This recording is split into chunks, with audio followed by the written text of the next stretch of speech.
Su nombre, Padre Eterno. Padre Eterno. Isaías 9:6. Cuán compleja es la persona de nuestro Señor Jesucristo. Casi en el mismo aliento, el profeta lo llama un niño y un consejero, un hijo y el Padre Eterno. Esta no es ninguna contradicción, y ni siquiera es para nosotros una paradoja. Antes bien, es una colosal maravilla que aquel que era un bebé fuera al mismo tiempo infinito, que aquel que era varón de dolores fuera a la vez Dios sobre todas las cosas, bendito por los siglos, y que quien en la Trinidad divina es llamado siempre el Hijo, sea llamado correctamente Padre Eterno.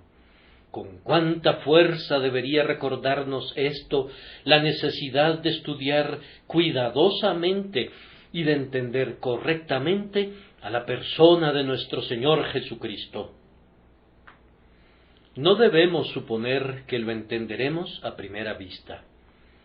Una mirada salva al alma, pero únicamente la meditación paciente puede llenar el alma con el conocimiento del Salvador. Gloriosos misterios están ocultos en su persona. Él nos habla en el lenguaje más sencillo y se manifiesta abiertamente en medio de nosotros, y, sin embargo, en su propia persona hay una altura y una profundidad que el intelecto humano es incapaz de medir. Una vez que el devoto observador ha mirado fija y largamente, percibe en su bienamado bellezas tan excepcionales y tan arrobadoras que se sume en el asombro. La contemplación continua conduce al alma, por el poder del Espíritu Santo, a una elevación de delirante admiración que los menos entendidos desconocen por completo. El misterio de la persona de nuestro Señor es tan profundo que Él tiene que revelarse a nosotros, ya que de otra manera nunca lo conoceremos. La investigación no puede descubrirlo, ni tampoco la razón puede discernirlo. Bienaventurado eres, Simón, hijo de Jonás, le dijo Cristo a Pedro, porque no te lo reveló carne ni sangre. Cuando agradó a Dios, dice el apóstol, revelar a su Hijo en mí. Otro apóstol le hizo la pregunta, ¿cómo es que te manifestarás a nosotros? No hay forma de ver a Jesús excepto a través de su propia luz. Él es la puerta, pero nadie abre esa puerta excepto Jesús mismo, pues Él abre y ninguno cierra, y cierra y ninguno abre. Él es la lección, pero es también el maestro. Él es la llave y la cerradura, la respuesta y el enigma, el camino y el guía. Él es lo que ha de ser visto, pues hemos de mirarlo a Él. Pero es por Él que somos habilitados para ver, pues Él da la vista a los ciegos.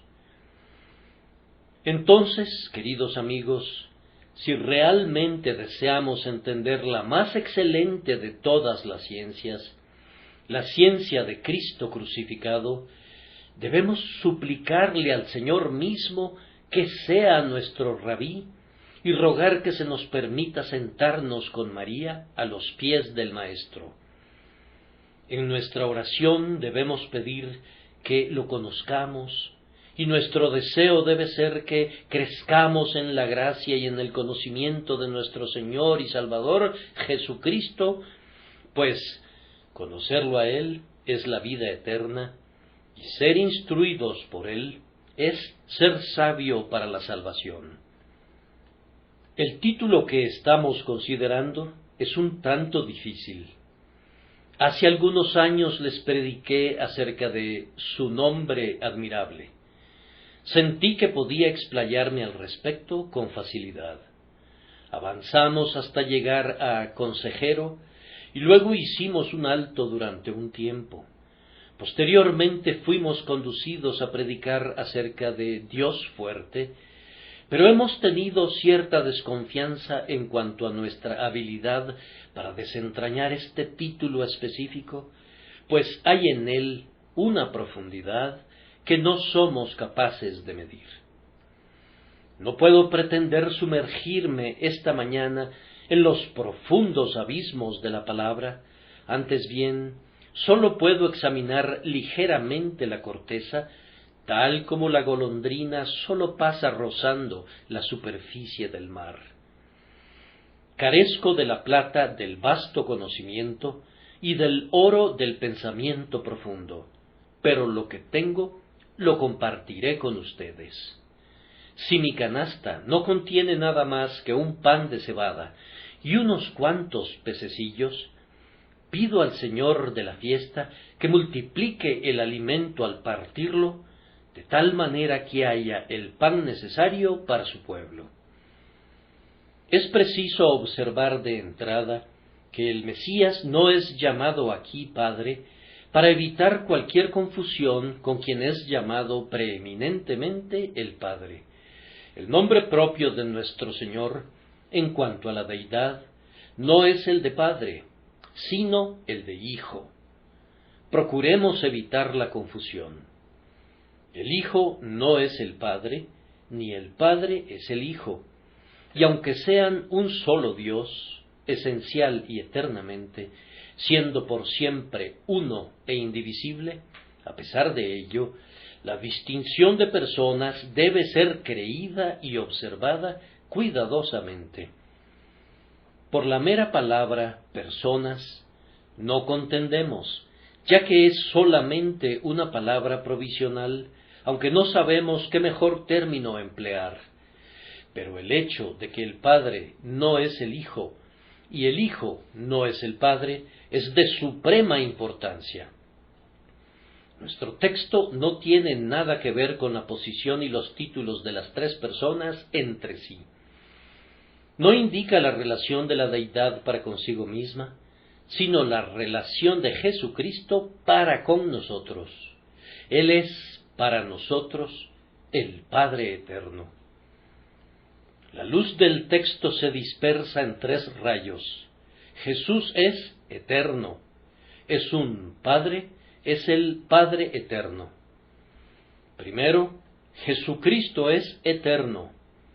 Podemos cantar acerca de él con David: tu trono, oh Dios, es eterno y para siempre. Es un tema de grande regocijo para nosotros. Regocíjate, creyente, en Jesucristo, que es el mismo ayer y hoy y por los siglos. Jesús fue siempre. El bebé nacido en Belén fue unido a la palabra que era en el principio, por quien todas las cosas fueron hechas. El título mediante el cual Jesucristo se reveló a Juan en Patmos fue: el que es, y que era, y que ha de venir. Su cabeza y sus cabellos eran blancos como blanca lana, para indicar que Él es el anciano de días.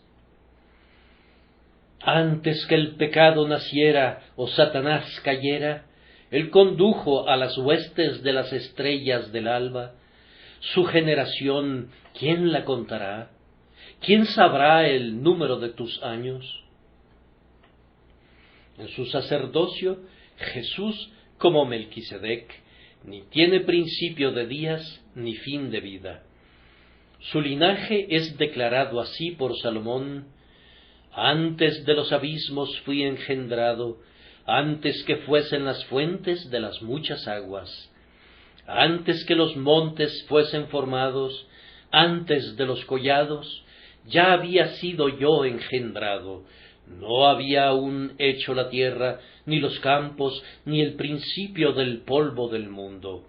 Cuando formaba los cielos, allí estaba yo. Cuando trazaba el círculo sobre la faz del abismo, cuando afirmaba los cielos arriba, cuando afirmaba las fuentes del abismo, cuando ponía al mar su estatuto para que las aguas no traspasasen su mandamiento, cuando establecía los fundamentos de la tierra, con Él estaba yo ordenándolo todo, y era su delicia de día en día, teniendo solaz delante de Él en todo tiempo. Me regocijo en la parte habitable de su tierra, y mis delicias son con los hijos de los hombres. No piensen que el Hijo de Dios hubiere comenzado a existir jamás. Antes que los cielos azules fueran extendidos a plenitud, desde la eternidad era la palabra, Él estaba con Dios, la palabra era Dios, y ha de ser adorada divinamente. Si Él no fuera Dios desde toda la eternidad, nosotros no podríamos amarlo tan devotamente, no podríamos sentir que Él tuviera alguna participación en el amor eterno, que es la fuente de todas las bendiciones del pacto. Quien tiene una participación en el propósito eterno, tiene que ser eterno, puesto que nuestro Redentor era desde toda la eternidad con el Padre. Rastreamos el torrente del amor divino hasta Él mismo, igualmente que con su Padre y el Espíritu bendito. Fuimos escogidos en Él desde antes de la fundación del mundo, y así en nuestra eterna elección Él brilla gloriosamente. Lo bendecimos y alabamos y engrandecemos, porque el nombre de Hijo no implica ningún tiempo de nacimiento, o de generación, o de comienzo, sino que sabemos que Él es tan eternamente el Hijo como el Padre es eternamente el Padre, y tiene que ser considerado como Dios desde toda la eternidad. Pues Él es la imagen del Dios invisible, el primogénito de toda la creación, porque en Él fueron creadas todas las cosas, las que hay en los cielos y las que hay en la tierra, visibles e invisibles, sean tronos, sean dominios, sean principados, sean potestades, todo fue creado por medio de Él y para Él. Y Él es antes de todas las cosas, y todas las cosas en Él subsisten. Así como nuestro Señor fue siempre, así también Él es el mismo por los siglos. Jesús no está muerto. Él vive siempre para interceder por nosotros. Él no ha cesado de existir, lo hemos perdido de vista, pero está sentado a la diestra del Padre. Sobre Él leemos: Y tú, oh Señor, en el principio fundaste la tierra, y los cielos son obra de tus manos. Ellos perecerán, mas tú permaneces, y todos ellos se envejecerán como una vestidura, y como un vestido los envolverás, y serán mudados. Pero tú eres el mismo, y tus años no acabarán. Jesús es tan ciertamente el Yo Soy, como aquel Jehová que habló desde la zarza ardiente a Moisés en Horeb. Él vive, Él vive. Este es el cimiento de su consuelo, porque Él vive, vosotros también viviréis. Por tanto, teniendo un gran sumo sacerdote que traspasó los cielos, Jesús, el Hijo de Dios, retengamos nuestra profesión, porque no tenemos un sumo sacerdote que no pueda compadecerse de nuestras debilidades, sino uno que fue tentado en todo, según nuestra semejanza, pero sin pecado. Acerquémonos, pues, confiadamente al trono de la gracia, para alcanzar misericordia y hallar gracia para el oportuno socorro. Recurran a Él en todos sus momentos de necesidad, pues Él está esperando para bendecirlos todavía. Él ha sido hecho más sublime que los cielos, pero recibe todavía a los pecadores y quita eficazmente sus pecados, por lo cual puede también salvar perpetuamente a los que por Él se acercan a Dios, viviendo siempre para interceder por ellos. Jesús, nuestro Señor, será por siempre. No podría ser llamado eterno si fuera de suponerse que un día ha de dejar de existir. No, creyente, Si Dios te da vida para cumplir tu jornada completa de 70 años, encontrarás que su fuente limpiadora está abierta todavía y que su sangre preciosa no ha perdido su poder.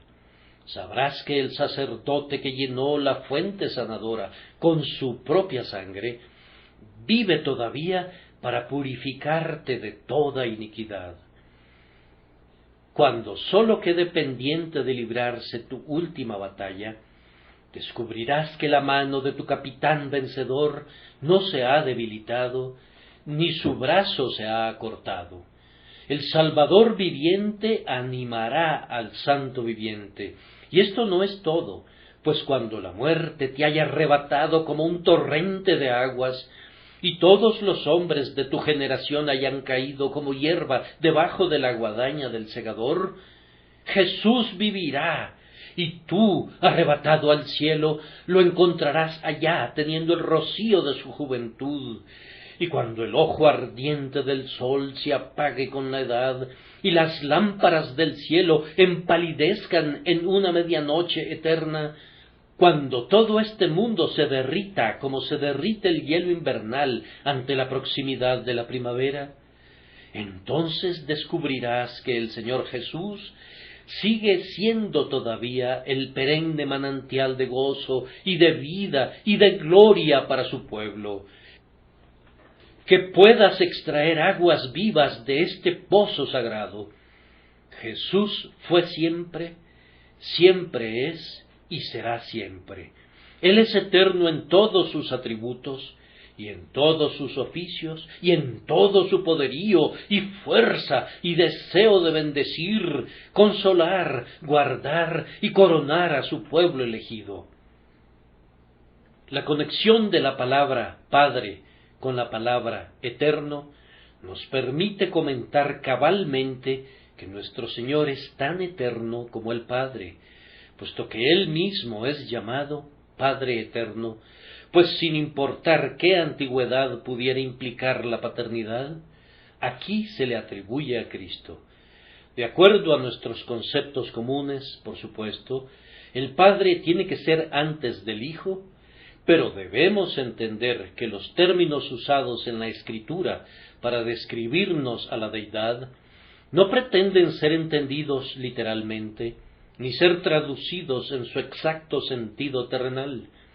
Son únicamente descriptivos en la medida de lo posible, pero no abarcan toda la verdad, pues el lenguaje humano es incapaz de transmitir la propia esencia y la plenitud de las cosas celestiales.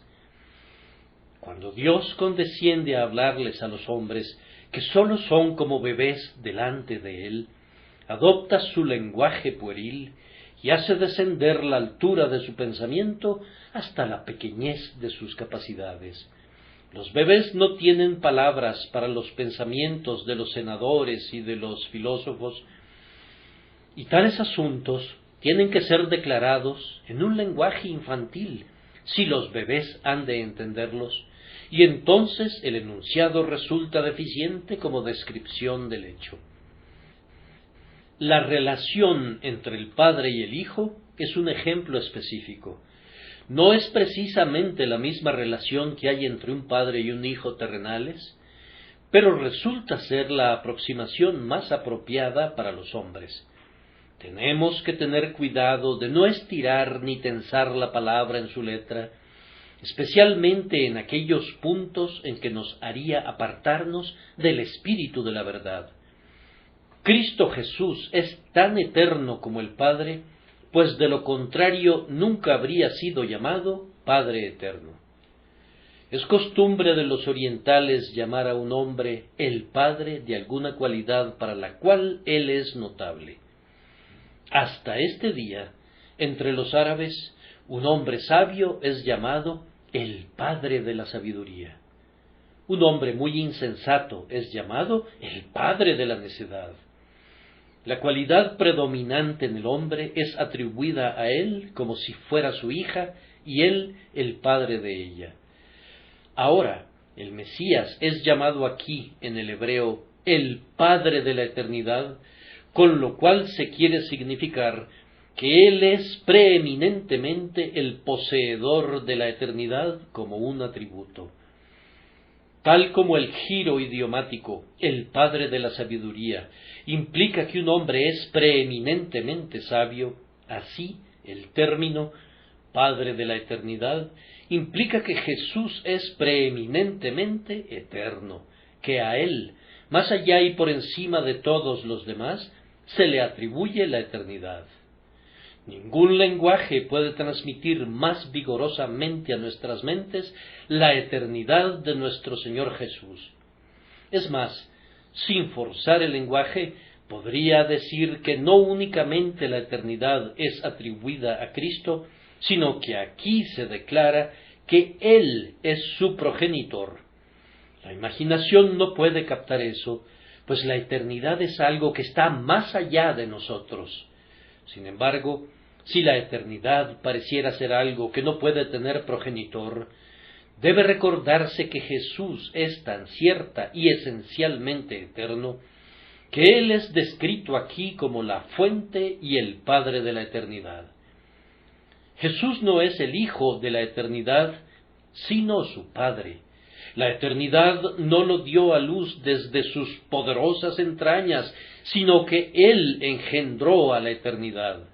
La existencia independiente, autosustentable, increada y eterna está con Jesús, nuestro Dios y Señor. Entonces, en el sentido más elevado posible, Jesucristo es el Padre eterno. Voy a hacer solo una pausa de 1 minuto para extraer una deducción práctica de esta doctrina. Si, entonces, nuestro Emmanuel es eterno y vive para siempre, no pensemos nunca acerca de Él como alguien muerto a quien hemos perdido o que ha dejado de existir. ¿Qué podría ser una mayor aflicción que el pensamiento de un Cristo muerto? Él vive y vive para ocuparse de nosotros. Él vive con todos los atributos que lo adornaron en la tierra, tan gentil y amable y clemente ahora como lo era entonces. Ven a Él, cristiano, descansa en Él ahora, tal como si fuera visible en este lugar, y pudieras contarle a su oído tus aflicciones y confesarle tus pecados a sus pies. Él está aquí espiritualmente. Tus ojos no pueden verlo, pero la fe será una mejor evidencia para ti que la vista. Confíale tus cuidados, descansa en Él en tus dificultades presentes. Y tú, pobre pecador, si Cristo estuviera sobre esta plataforma, ¿no querrías venir y tocar el borde de su vestido y clamar: Jesús, que tus ojos compasivos me miren y cambien mi corazón? Bien, querido amigo, Jesús vive. Él es hoy el mismo que fue en las calles de Jerusalén, y aunque tus pies no puedan llevarte a Él, tus deseos tomarán el lugar de tus pies, y aunque tu dedo no pueda tocarlo, tu confianza hará las veces de una mano para ti. Confía en Él ahora. Aquel cuyo amor lo condujo a morir, vive. Su sangre preciosa no puede perder nunca su poder. Vengan ahora, vengan humildemente y confíen en el Padre eterno. En segundo lugar, llegamos a la parte difícil del tema, es decir, que Cristo es llamado Padre. ¿En qué sentido es Jesús un Padre? Primero, la respuesta. Él es un Padre federalmente y representa a quienes están en Él, así como el jefe de una tribu representa a sus descendientes. El apóstol Pablo llega en nuestra ayuda aquí, pues en el memorable capítulo de Corintios habla de aquellos que están en Adán, y luego habla de un segundo Adán. Adán es el padre de todos los vivientes. Él nos representó federalmente en el huerto, y federalmente cayó, y nos arruinó a todos. Él fue el representante por cuya obediencia habríamos sido bendecidos, y a través de cuya desobediencia fuimos hechos pecadores. La maldición de la caída viene sobre nosotros porque Adán estuvo en una relación para con nosotros en la que ninguno de nosotros estamos para con nuestros semejantes. Él fue nuestra cabeza representativa, y cuán grande caída hubo cuando Adán cayó, pues todos los que estábamos en sus lomos caímos en él. En Adán todos mueren. Desde su día sólo ha habido otro padre, federalmente, para la raza humana. Es cierto que Noé fue el padre de la presente raza de hombres, pues todos provenimos de él, pero no hubo ningún pacto con Noé en el que él hubiera representado a su posteridad, ni ninguna condición de obediencia por medio de la cual habría podido obtener una recompensa para nosotros, ni ninguna condición de desobediencia por cuyo quebrantamiento habríamos sido llamados a dolernos. El único otro hombre que es un representante ante Dios es el segundo Adán, el hombre Cristo Jesús, el Señor del cielo. Hermanos y hermanas, nosotros tristemente llamamos a Adán Padre, pues por él fuimos arrojados del Edén y labramos la tierra con el sudor de nuestra frente. En aflicción nos dieron a luz nuestras madres, y en aflicción hemos de ir a la tumba.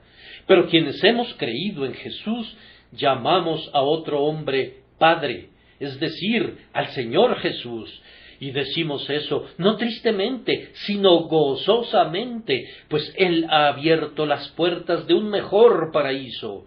Él ha enjugado espiritualmente el sudor de nuestros rostros provocado por el arduo trabajo, pues quienes hemos creído, en efecto, entramos en el reposo. Él mismo ha soportado los dolores que teníamos que sobrellevar por el pecado. Él tomó nuestras enfermedades y soportó nuestras aflicciones y venció a la propia muerte, la aflicción más terrible, de tal manera que quien vive y cree en Él no morirá jamás, sino que saldrá de este mundo para entrar en la vida celestial. La gran pregunta para nosotros es, ¿estamos todavía bajo el antiguo pacto de obras? Si es así, tenemos a Adán por nuestro padre, y bajo ese Adán morimos. ¿Pero estamos bajo el pacto de gracia? Si es así, tenemos a Cristo como nuestro Padre, y en Cristo seremos vivificados. La generación nos hace hijos de Adán.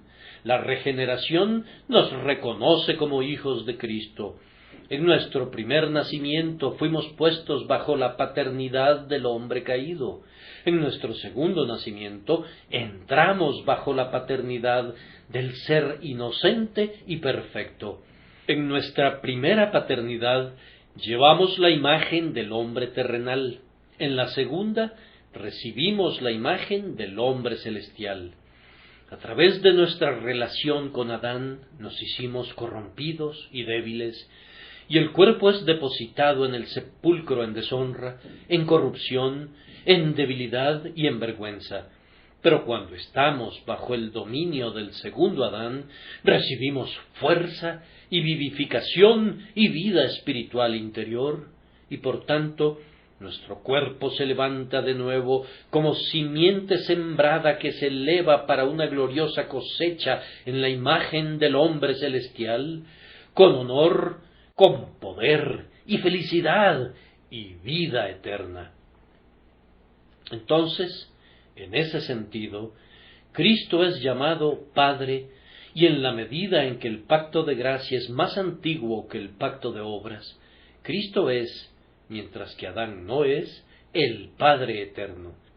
Y en vista de que el pacto de obras, en lo que a nosotros concierne, pasa habiendo sido cumplido en él, y el pacto de gracia nunca pasa, sino que permanece para siempre, Cristo, como cabeza del nuevo pacto, el representante federal de la gran economía de la gracia, es el Padre Eterno.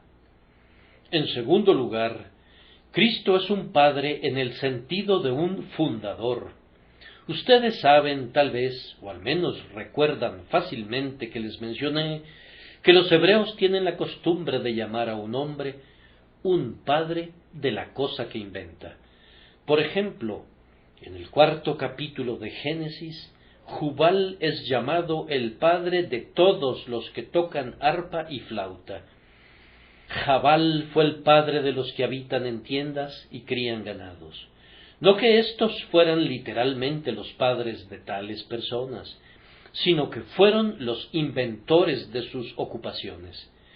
Jabal fue el primero en asumir una vida nómada en tiendas y puso el ejemplo de deambular con rebaños y manadas. Y Jubal fue el primero en poner sus dedos sobre las cuerdas musicales y sus labios a flautas desde las cuales el viento es soplado melodiosamente. El Señor Jesucristo es, en ese sentido, el Padre de un maravilloso sistema. Ahora, nuestro Señor Jesucristo, quien sacó a luz la vida y la inmortalidad e introdujo una nueva fase de adoración en este mundo, es, en ese sentido, un Padre. Él es el Padre de todos los cristianos, el Padre del cristianismo, el Padre del sistema entero bajo el cual la gracia reina por medio de la justicia. Jesús es el Padre de un gran sistema doctrinal. Todas las grandes verdades que tenemos el hábito de presentarles a sus oídos, como las preciosas verdades de Dios que descendieron del cielo, clara y poderosamente, brotaron de los labios de Jesús. Estas cosas habían sido insinuadas débilmente en las ceremonias de la ley, pero Cristo, primero que nada, las puso en letras claras de tal manera que quien corre puede leerlas. Prácticamente es Jesús quien nos enseña la doctrina del amor que elige. Es Cristo quien nos revela la redención por la sangre. Es Cristo el que revela la regeneración por medio de la obra del Espíritu, diciendo claramente: os es necesario nacer de nuevo. Es Cristo quien revela la perseverancia de los santos. De hecho, no hay ninguna doctrina del sistema cristiano que no esté claramente declarada a la luz de su propio Espíritu glorioso por medio de su enseñanza, de tal forma que podemos llamarlo justamente el Padre de ella. Nuestro grandioso Maestro es también el Padre de un gran sistema práctico. Si hubiere alguien en el mundo que ame a su prójimo como a sí mismo, el hombre de Nazaret es su Padre, pues aunque la ley significaba todo eso, los hombres no lo habían descubierto, sino que habían malinterpretado la ley. Ojo por ojo, diente por diente era su versión de la ley, pero Cristo viene y dice: pero yo os digo, no resistáis al que es malo, antes a cualquiera que te hiera en la mejilla derecha, vuélvele también la otra. Si alguien puede sufrir con paciencia y puede devolver bien por mal, amontonando ascuas sobre la cabeza de sus enemigos, ese hombre es un hijo de Cristo.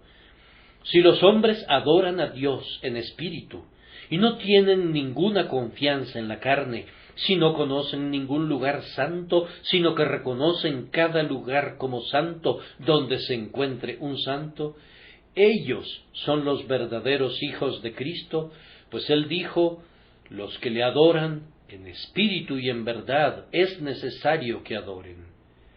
Él es el Padre de la adoración espiritual. Ha sido una costumbre llamar a Sócrates el padre de la filosofía, pero Jesús es el Padre de la filosofía de la salvación. Galeno es el padre de la medicina, y Jesús es el Padre de la medicina de las almas.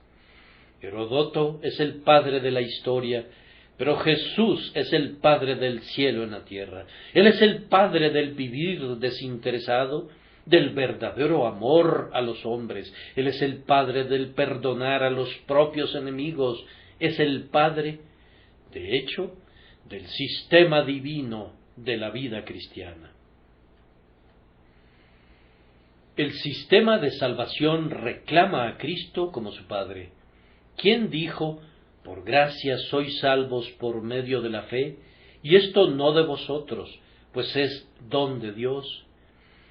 ¿Quién sino el apóstol de este hombre, Cristo Jesús? ¿Quién les dijo a los hombres que no era por obras de justicia que hubieren realizado, sino por el mérito de su pasión y su vida, que eran salvos? ¿Quién les reveló el camino de fe a los hombres, sino Cristo, es decir, la gran doctrina de cree y vive? Y quienes la reciben pueden reclamar a Cristo como Padre.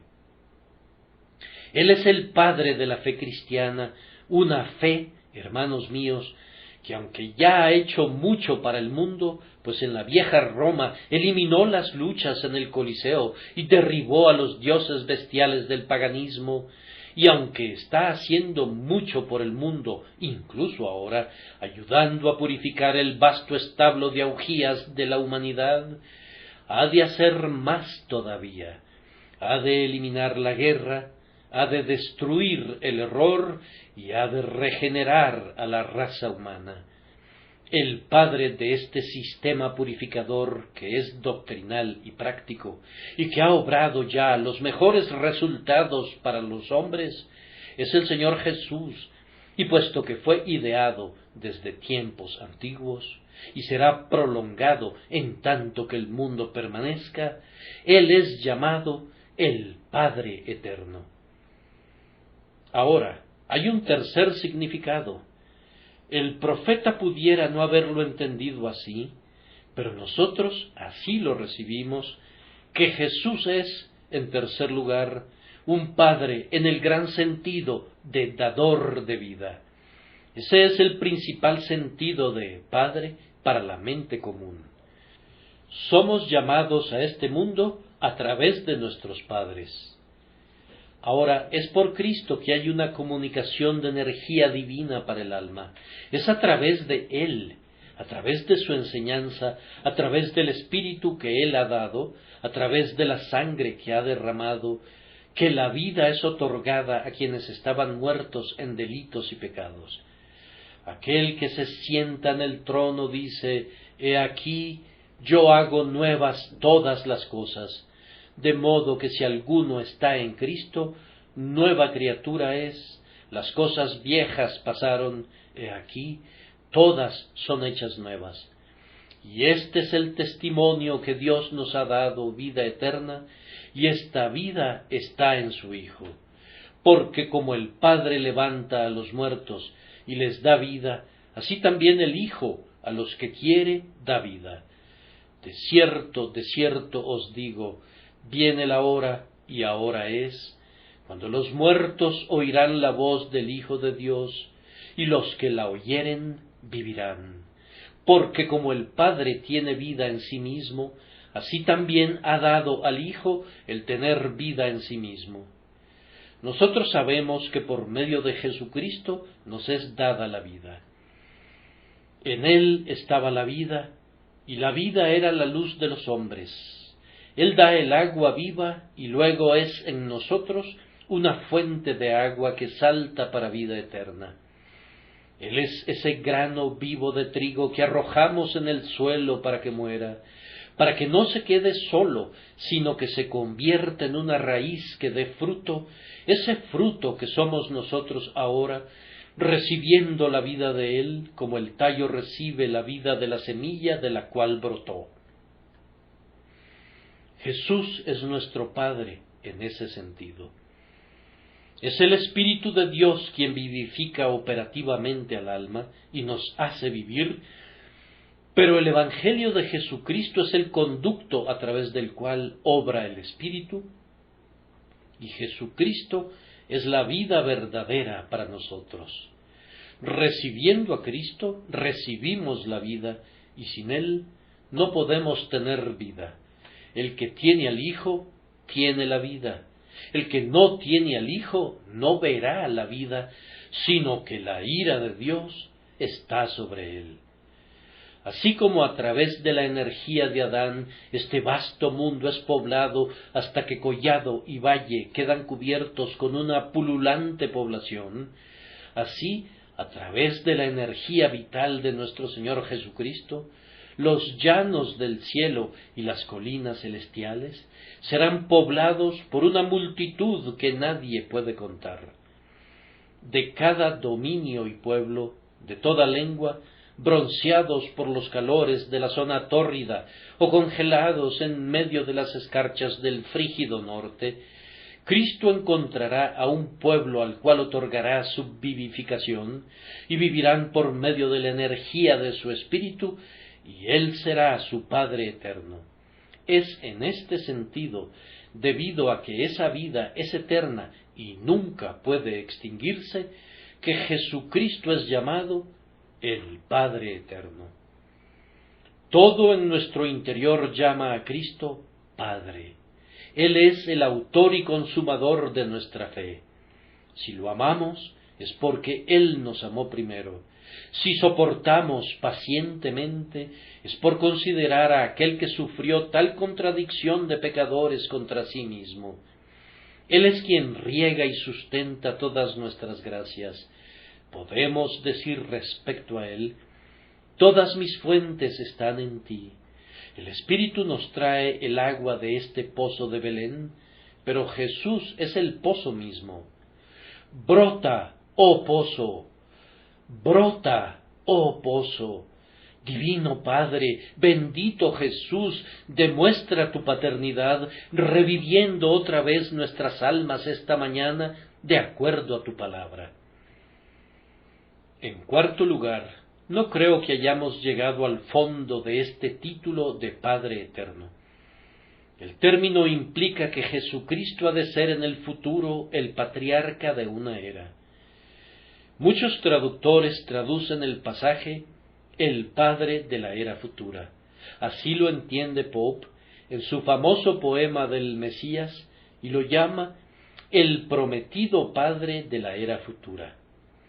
Ha sido una costumbre de los hombres hablar de eras como la era del cobre o del hierro y la era del oro. Nosotros estamos buscando siempre la era del oro. El rostro del mundo está constantemente vuelto hacia ella, tanto que los charlatanes juegan con la ingenuidad de los hombres y les dicen cuándo se aproxima la era del oro, y los trasquilan de sus centavos y de algunas de sus libras esterlinas, bajo el concepto de que ellos pueden decirles algo de los buenos tiempos que se aproximan. No saben absolutamente nada al respecto. Son ciegos guías de ciegos, pero esto es claro para todo aquel que se interese por verlo, es decir, que tal era del oro vendrá, que un período mucho más brillante de lo que pinta la imaginación amanecerá para este pobre, oscurecido y esclavizado mundo. Yo soy siempre celoso, con un celo piadoso, para que ustedes no olviden esta doctrina o la vomiten con asco, debido a la vergonzosa manera en la que es constituida en mercancía por otros. Hermanos, no calculen ninguna fecha, ni se sienten a idear gráficas, antes bien estén satisfechos con esto en sus corazones, que habrá un reino y un reinado, y que en ese reinado no habrá ninguna contienda que veje a las naciones, no habrá ninguna aflicción que entristezca a la gente. En ese reino Jesús, el Rey, será conspicuo, y su gloria refulgente será la luz de todos los habitantes. Será una nueva Jerusalén descendiendo del cielo, preparada por Dios como una esposa es preparada para su esposo, digna de su Señor, y una adecuada recompensa para la corona de espinas, para la flagelación de sus hombros, para la vergüenza, los escupitajos y la cruz. Alcen la cruz muy en alto, hermanos míos, pues será alzada en alto. no hablen de Cristo con aliento reprimido, pues Él viene para ser un rey. Ustedes, cristianos, aunque sean despreciados y desechados de los hombres, no se consideren hombres de cuna insignificante, pues aún no se ha manifestado lo que hemos de ser. Pero sabemos que cuando Él se manifieste, seremos semejantes a Él, porque le veremos tal como Él es. Beban la copa de amargura gozosamente, porque pronto habrán de beber vinos purificados. Alegremente atraviesen la oscuridad, pues la mañana despunta, el día amanece y las sombras huyen. Estén contentos con ser la escoria de todas las cosas, pues un día, cuando los reyes se inclinen delante de Él y todas las naciones lo llamen bienaventurado, ustedes participarán de su honor y serán como príncipes sobre el trono con Él. Sí, Él ha de ser el Padre de una era futura. Los hombres han llamado a ciertos grandes patriotas los padres de su país. Hoy hemos de llamar a Cristo el Padre de nuestro mundo. Oh Jesús, tú has dado a la tierra algo mucho mejor que una creación. Tú no sólo la formaste del caos dándole orden, y luego la llevaste de la oscuridad a la luz, y de la muerte a la cálida vida y a la belleza, sino que la has recuperado de algo peor que un caos prístino, y la has salvado de una oscuridad peor que la penumbra primigenia, y una muerte más horrible que las sombras primigenias. Tú has descendido a los abismos a los cuales esta perla, el mundo, fue arrojada, y como un vigoroso buzo, todas las olas y las ondas han pasado sobre ti, pero tú has resurgido de nuevo, trayendo esta perla contigo, y ha de resplandecer en tu corona perennemente, cuando tú seas admirado por los ángeles y adorado por todos los espíritus creados. Esta será la parte más dulce de su admiración y de su adoración, que tú fuiste inmolado y que nos has redimido para Dios por tu sangre, y por tanto a ti sea la gloria por los siglos de los siglos. Entonces Él será, en este sentido, el Padre de una era sempiterna. Además, pues el texto es muy prolífico, Cristo puede ser llamado Padre en el amoroso y tierno sentido del oficio de un padre. Aquí tengo un texto para mostrarles lo que quiero decir. Dios es llamado el Padre de los huérfanos, y Job, yo pienso, dice de sí mismo que se convirtió en un padre para los pobres. ¿Ustedes saben de inmediato lo que eso significa? Por supuesto. Quiere decir que él ejercía el oficio de un padre. Ahora, aunque el espíritu de adopción nos enseña a llamar a Dios nuestro Padre, no estaríamos forzando la verdad si decimos que nuestro Señor Jesucristo ejerce la función de un padre para todo su pueblo. De acuerdo a la antigua costumbre judía, el hermano mayor era el padre de la familia en la ausencia del padre. El primogénito tenía prelación sobre todo y asumía la posición del padre. Así, el Señor Jesús, el primogénito entre muchos hermanos, ejerce para nosotros el oficio de un padre. ¿No es así? ¿Acaso no nos ha socorrido en todo tiempo de nuestra necesidad, como un padre socorre a su hijo? ¿Acaso no nos ha suministrado algo más que pan celestial, así como un padre da pan a sus hijos? ¿Acaso no nos protege diariamente? Es más, ¿acaso no entregó su vida para que nosotros, sus pequeñitos, fuéramos preservados? ¿No dirá al final, de los que me diste, no perdí ninguno? ¿Acaso no nos disciplina cuando se oculta de nosotros, así como un padre disciplina a sus hijos? ¿Acaso no lo encontramos instruyéndonos por medio de su Espíritu y conduciéndonos a toda la verdad?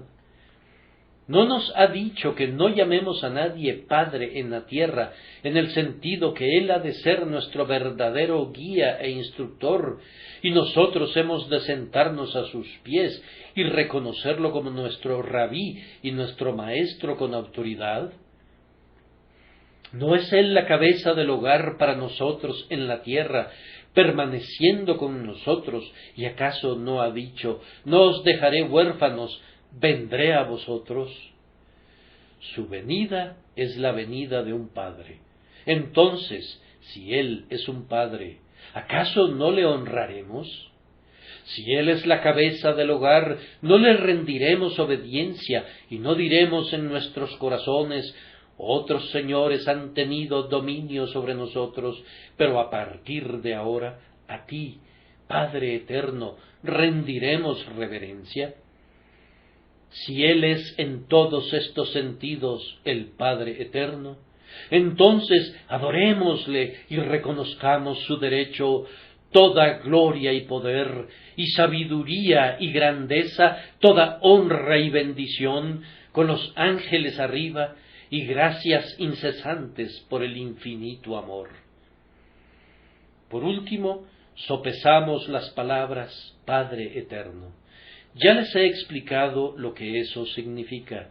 Cristo es llamado Padre eterno porque Él mismo, como Padre, no muere ni deja vacante su oficio. Él es todavía la cabeza federal y el Padre de su pueblo, es todavía el fundador de la verdad evangélica y del sistema cristiano, no permitiendo que ni arzobispos ni papas sean sus vicarios y tomen su lugar. Él es todavía el verdadero dador de vida, por cuyas heridas y por cuya muerte somos vivificados. Él reina incluso ahora como el rey patriarcal. Él es todavía el amoroso cabeza de familia, y así en todo sentido Él vive como un padre.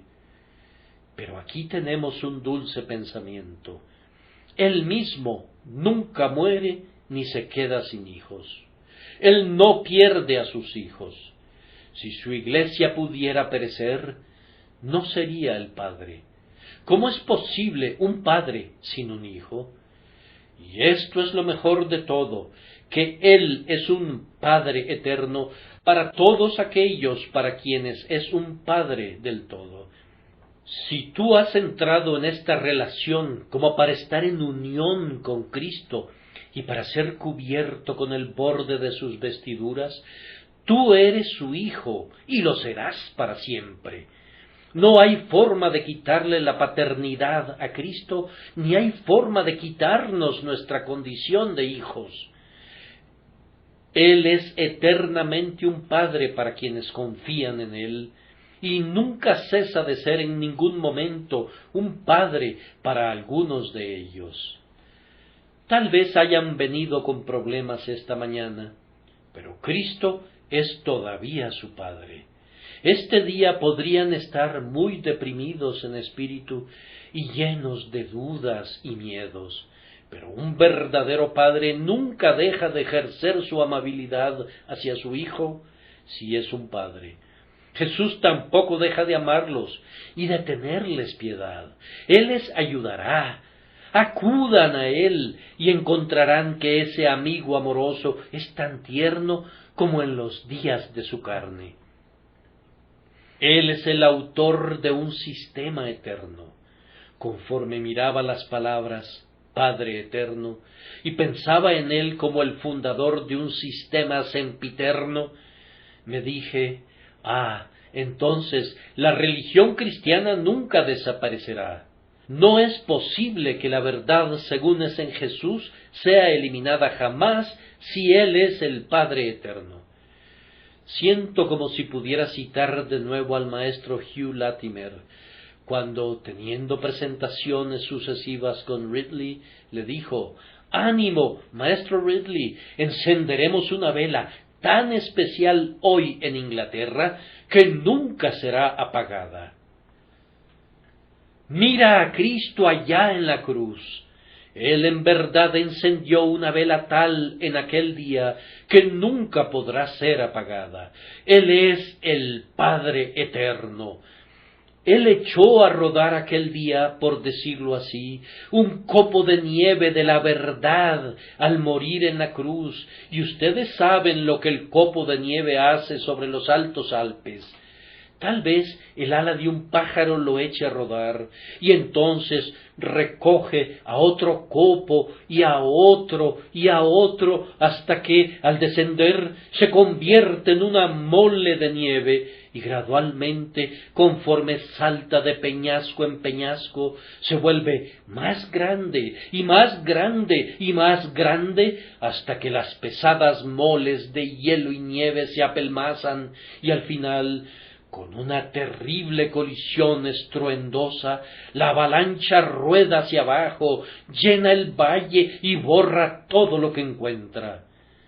De igual manera este Padre eterno en la cruz echó a andar una potente fuerza que ha seguido abultándose y creciendo y aumentándose hasta llegar a ser una pesada masa de poderosa enseñanza, y el día vendrá cuando, como una irresistible avalancha, caerá sobre los palacios del Vaticano y sobre las torres de Roma, y cuando las mezquitas de Mahoma y los templos de los dioses serán aplastados bajo su formidable peso, y el Padre eterno habrá realizado la hazaña. Padre eterno, por último, porque Él es el Padre de la vida eterna de todo su pueblo. Adán, tú eres un padre, pero ¿dónde están tus hijos? Si pudieras retornar a la tierra, oh Madre Eva, ¿dónde encontrarías a tus hijos? Me parece verla caminar de arriba abajo, alrededor de la tierra, sin encontrar nada, sino pequeños montículos de hierba, montones de pasto, y algunas veces un valle remojado en roja sangre, donde sus hijos fueron muertos en batalla. La oigo llorar por sus hijos, no quiere ser consolada porque perecieron. Pero calla, Madre Eva, ¿qué vida les diste? ¿Qué vida fue esa que el padre Adán confirió a tus hijos e hijas? Vamos, sólo una vida terrenal, una vida como la de una burbuja que estalló y desapareció. Pero Jesús, cuando venga de nuevo, no encontrará muerto a ninguno de sus hijos, no encontrará perdido a ninguno de sus hijos e hijas, porque Él vive, ellos también viven, pues Él es el Padre eterno, y a quienes viven y respiran a través de Él, los hace tener vida eterna. 3 veces felices son aquellos que tienen un interés en la verdad de nuestro texto. Ahora, queridos oyentes, ¿puedo preguntarles si Cristo es un Padre eterno para ustedes? Hay otros padres. Los judíos decían: a Abraham tenemos por padre, y hasta este día ciertos teólogos enseñan que tenemos derechos de pacto gracias a nuestros padres terrenales. Ellos creen en el pacto abrahámico muy a la manera de los judíos. A Abraham tenemos por padre, por lo tanto, tenemos derecho al bautismo, por lo tanto, somos miembros de la Iglesia, somos nacidos en la Iglesia. Sí, he oído que dicen nacido en la Iglesia. No permitan que nadie los engañe. Esa no es la enseñanza de Cristo. Os es necesario nacer de nuevo. Si no, aunque su madre fuera una santa en el cielo y su padre un indudable apóstol de Dios, no derivarían ninguna ventaja, antes bien tendrían un mundo de solemne responsabilidad por ese hecho, a menos que nacieren de nuevo. No digan, por tanto, a Abraham tenemos por padre, pues Dios puede levantar hijos a Abraham aun de las piedras. Nosotros tuvimos un notable ejemplo no hace mucho tiempo en este tabernáculo de cómo Dios bendice algunas veces a los desechados y deja a algunos de ustedes hijos de padres piadosos, en la dureza de su corazón, para que perezcan. Un hombre era conocido en la aldea donde vive por el nombre de Satanás, debido a que era completamente depravado. Era un marinero, y como otro marinero en ese pueblo, había sido el instrumento de la conversión de todos los marineros de un barco que habían partido de ese pueblo, este hombre deseaba navegar con él para tratar de despojarlo de su religión.